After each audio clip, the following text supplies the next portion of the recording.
അപ്പൊ ഇത് നായകനെ കേന്ദ്രീകരിച്ചാണോ നായികയെ കേന്ദ്രീകരിച്ചാണോ? ആരാണ് ഇതിലെ കേന്ദ്ര കഥാപാത്രം? അത് പ്രേക്ഷകർ തീരുമാനിക്കേണ്ട കാര്യമാണ്. പ്രേക്ഷകർ തീരുമാനിക്കണം. അതെ അതെ അതെ.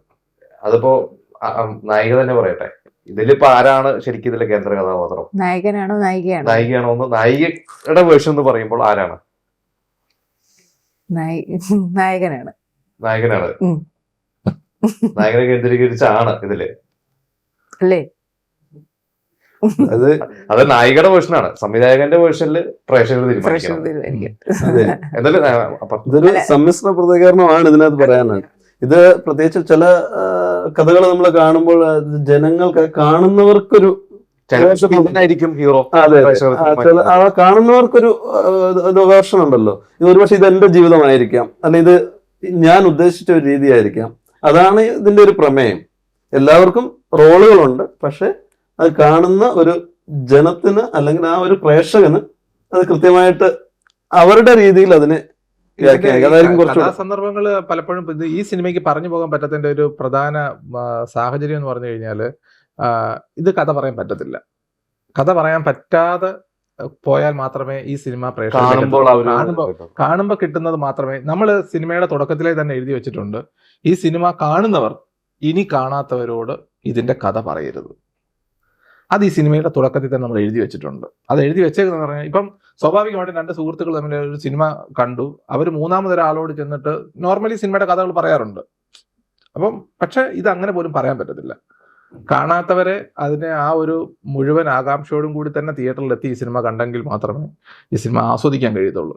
അത് ചിലപ്പോൾ ഒരാൾക്ക് 2 തവണയോ 3 തവണയോ ചിലപ്പോൾ ഈ സിനിമ കണ്ടെങ്കിൽ മാത്രമേ എന്തായിരുന്നു നമ്മൾ ഉദ്ദേശിച്ചെന്നുള്ളത് മനസ്സിലാകത്തുള്ളൂ. രണ്ടാമത് കാണുമ്പോൾ വേറൊരു രീതിയിലായിരിക്കും അത് ഉൾക്കൊള്ളാൻ. അതെ അതെ അതെ അതെ തീർച്ചയായിട്ടും. എന്താണ് നായികക്ക് പറയാനുള്ളത്? എന്താണ് 40കളിലെ പ്രണയത്തിലെ നായിക ആയത് എങ്ങനെ ആയപ്പോ ഉണ്ടായ ഒരു എക്സ്പീരിയൻസ്?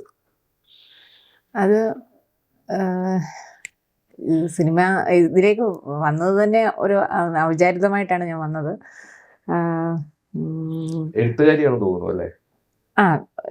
അതായത് ഈ സിനിമയിലേക്ക് വന്നതും ഞാൻ നായികയാവും അല്ലെ ഇതിൽ ആക്ട് ചെയ്യുന്ന ഒന്നും കരുതിയെന്നല്ല വന്നത്. അപ്പം ഇതിനകത്ത് എന്തെങ്കിലും നമുക്ക് എഴുത്തിന്റെ എന്തെങ്കിലും മേഖല കിട്ടുവാണെങ്കിൽ അങ്ങനെ ഉദ്ദേശിച്ച് തന്നെ വന്നത്. അപ്പം ഇതിനകത്ത് ഞാനൊരു 2 പാട്ട് എഴുതിയിട്ടുണ്ട്.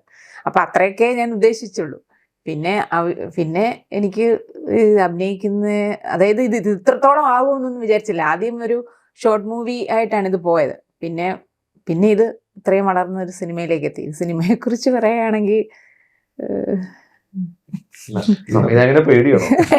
സംവിധായകൻ വരണതിന് മുമ്പ് പേടിപ്പിച്ച് നിർത്തിയിരിക്കാതെ പറയരുതെന്ന് പറഞ്ഞിട്ട് എല്ലാ ഫ്രീഡവും എന്ത് പറയുന്നതിന് മുമ്പ് സംവിധായകൻ അല്ല. ഇവിടെ പറയാൻ കാര്യം എന്ന് പറഞ്ഞു കഴിഞ്ഞാല് ഈ സിനിമയെ കുറിച്ച് ആലോചിക്കുമ്പോൾ ഇതിനെ മറ്റ് നായികമാരെ കാസ്റ്റ് ചെയ്യുന്ന സമയത്ത് മുൻനിര നായികമാരെ ഉൾപ്പെടെ നമ്മളെ കാസ്റ്റിംഗ് ലിസ്റ്റിൽ ഇങ്ങനെ നിൽക്കുകയാണ്. ആ സമയത്തൊക്കെയും ആശ ഞങ്ങളോടൊപ്പം തന്നെ ഉണ്ട്, എഴുത്തുകാരിയായിട്ടുണ്ട്.